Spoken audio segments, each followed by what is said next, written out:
It's time to talk about TRPs again. You know those random scores given to TV channels which decide where all the sweet ad money goes? That TRP. I did a whole video detailing how the TRP scam unfolded last month. If you haven't seen it, you should, because today is the day we go deeper into this murky mess. The press conference by Mumbai Police Commissioner Parambir Singh set a lot of things in motion. While TV channels were doing this, you suck, no you suck, no you suck you dirty rating fixing channel, tu ganda hai, no you, no you, no you, no you. While that was going on, BARC decided to suspend the ratings of news channels for 12 weeks. This was done to, quote, review and augment current standards of measuring and reporting data. Around the same time, the Parliamentary Standing Committee on Information and Technology heard from the officials of the Ministry of Information and Broadcasting on the issue. There was unanimous agreement that the current system of ratings is easily manipulated, not very scientific and accurate, and that the numbers are not a true reflection of Indian viewership. Right. So today, let me tell you how insanely bad this whole system is and how you can manipulate it in multiple ways. Because the best way to deal with a broken system is to either fix it or to exploit it. So let's get down to exploiting it.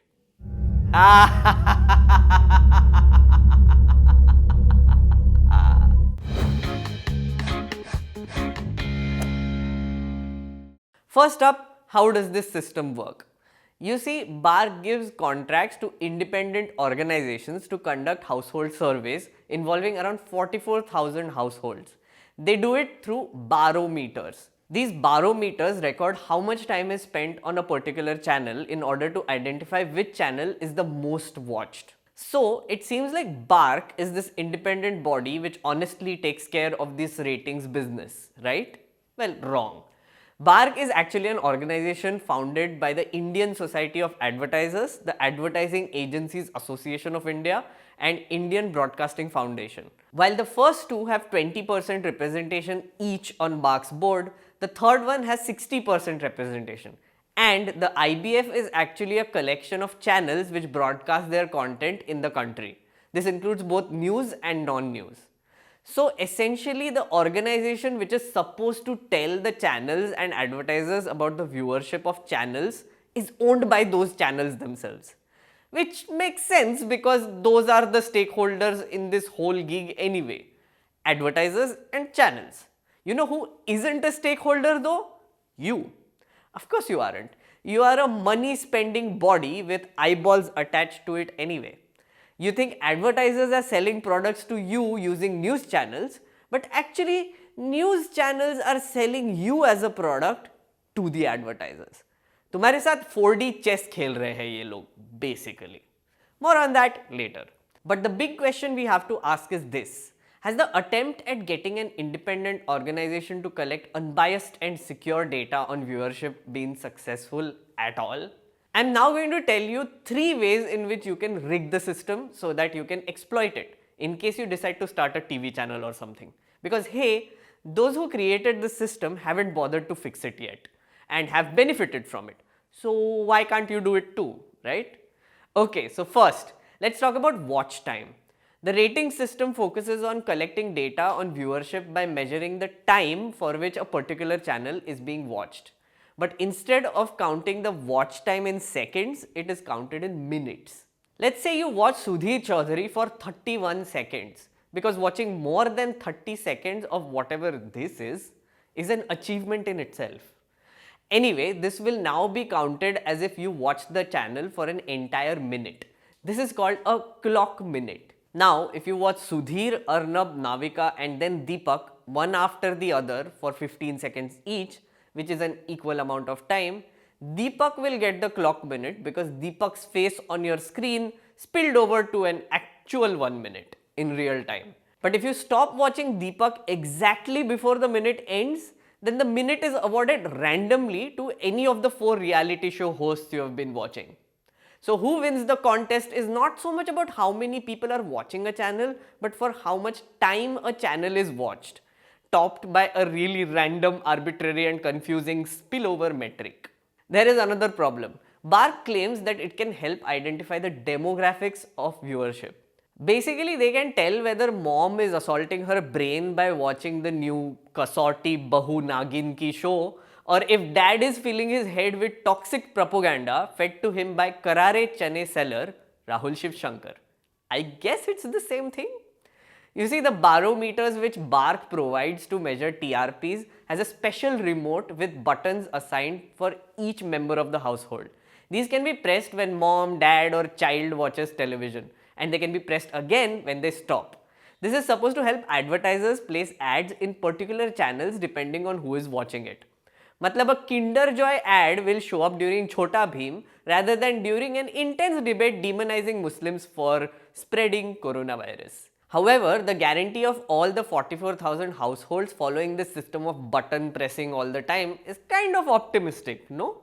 I mean, if dad forgets to press his own button when the child hands him the remote, then it would show that the child has gone from watching Chhota Bheem to Sudhir Chaudhary's latest jihad chart.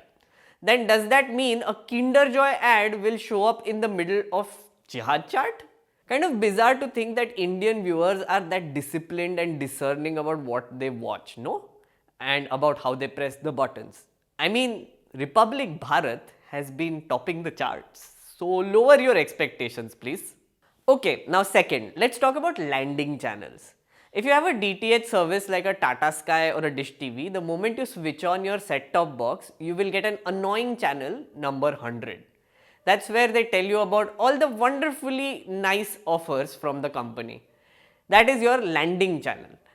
What some channels do is collude with local cable operators to have their own channel as the landing channel on all TV sets serviced by that cable operator, which means these channels automatically get some seconds on the clock minute for free, just because people landed on their channel first.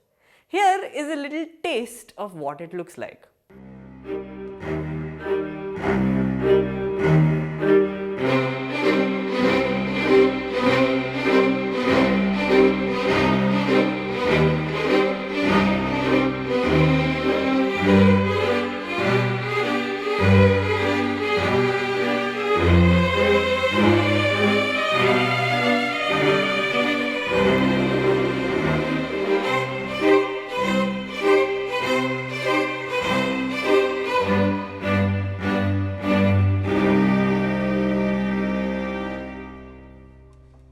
This becomes more significant when the competition is close and the audience is small.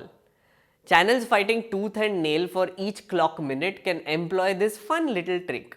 By the way, these videos were sent to us by Kroor Darshan, who received them from people in Jharkhand, Chhattisgarh, Haryana, Bengal, basically all over the place and involving multiple cable operators. So it's quite rampant. Thanks for this, you guys. And finally, let's talk about LCNs or logical channel numbers. Now, when you want to participate in a lottery and want to increase your chances of winning, what do? Simple. You buy more tickets with the hope that you might get lucky with at least one of them. LCNs are like lottery tickets and advertisements are the lottery. Simply put, channels can just get multiple channel numbers to air the same channel. Once they do that, the chances of them acquiring a clock minute increases by that much more. For example, if Sudhirji's channel shows up on 656 and 686 and you make a mistake while entering the number on your remote, Zee News people won't mind at all. They are still winning. But Suresh Chauhan's channel shows on number 501, 505 and 508. Then the seconds clocked while a user browses through channels will be counted and Suresh Ji will beat Sudhir Ji's ass in the TRP game. Fun times. These are the ways you can rig the TRP system and get yourself some sweet ad money. Now all you need is crores of rupees to invest in a TV channel in a segment which can be manipulated very easily, like an English news channel. Anyway, this brings us to a very important question though. Is this the only crooked way in which viewership of channels can be recorded? The answer is no. You should read my colleague Ayush Tiwari's piece on this whole broken Bark system. According to some, this technology is very old and there is much better, newer and cooler technology available. Now, organizations such as the News Broadcasters Association have said that if Bark does not make improvements, they will have no option but to opt out of it. So will BARC review and augment current standards of measuring and reporting data, or will we see another exit and another new ratings agency? But the good thing here is that you don't have to care about any of this if you get your information from non-ad based news outlets like News Laundry. We don't care about views or hits or clicks because you pay for our news. Even if 10 among 100 who watch this video pay for it, they will help the rest of the 90 people escape from this broken, crooked TV rating system. Think about it and subscribe. And that, ladies and gentlemen, was the second gigantic appeal in a series of appeals which you just watched with idhar udhar ka information. Thanks for watching and see you in the next video, dear subscribers.